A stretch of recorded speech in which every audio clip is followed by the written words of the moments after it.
Pertempuran Surabaya adalah pertempuran tentara serta milisi proklamasi kemerdekaan Indonesia antara Tentara Britania Raya dengan Hindia Britania.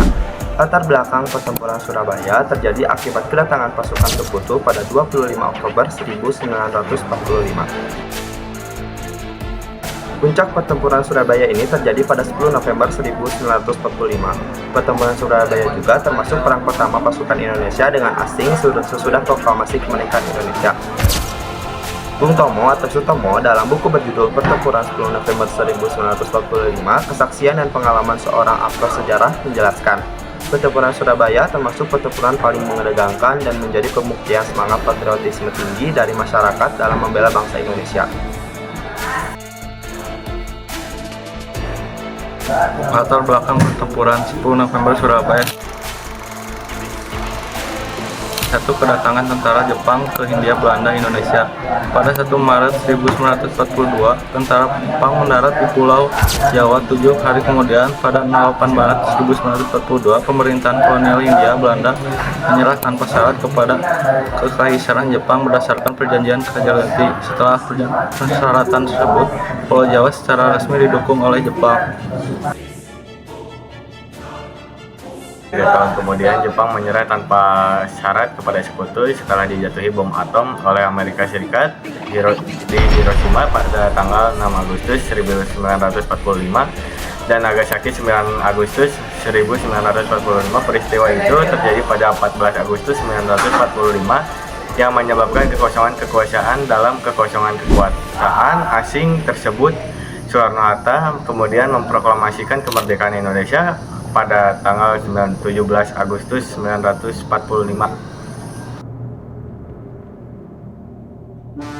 3. Kedatangan tentara Inggris dan Belanda. Ketiga, gerakan untuk melucuti pasukan Jepang sedang berkobar.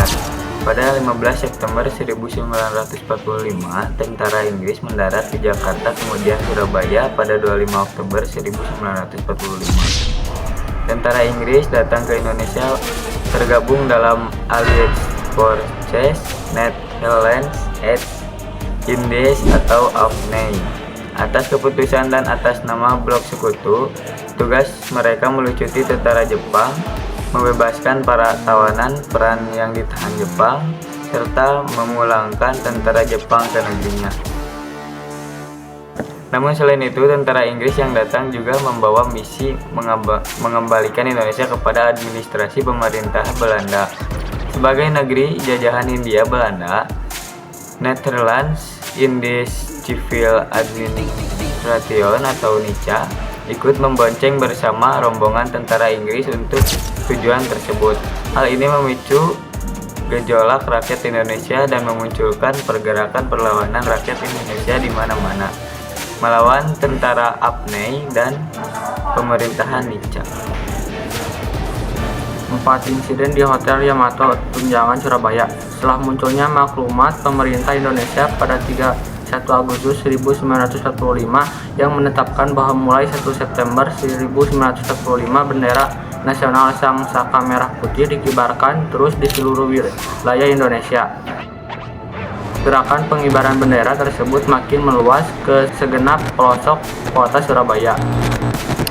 5. Gerakan pengibaran bendera di Surabaya terjadi pada insiden perobekan bendera di Yamato Hoteru atau Hotel Yamato atau bernama Orange Hotel. Hotel atau Hotel Orange pada zaman kolonial sekarang bernama Hotel Majapahit di Jalan Tunjangan nomor 65 Surabaya.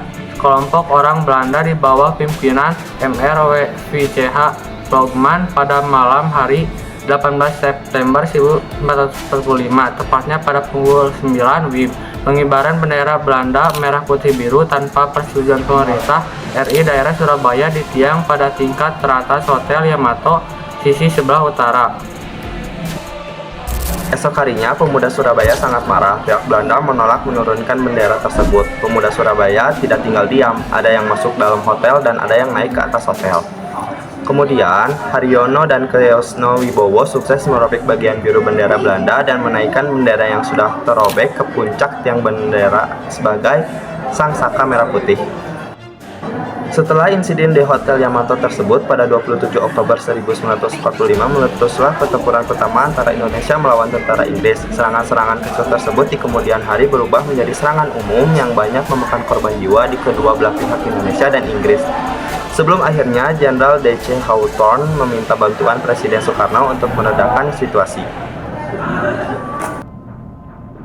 Kematian Brigadir Jenderal Malabi setelah gencatan senjata antara pihak Indonesia dan pihak tentara Inggris ditandatangani pada tanggal 29 Oktober 1945, keadaan berangsur-angsur mereda. Berontak-berontak bersenjata di Surabaya tersebut memuncak dengan terbunuhnya Brigadir Jenderal Malabi, pimpinan tentara Inggris untuk Jawa Timur pada tanggal 30 Oktober 1945 sekitar pukul 20.30.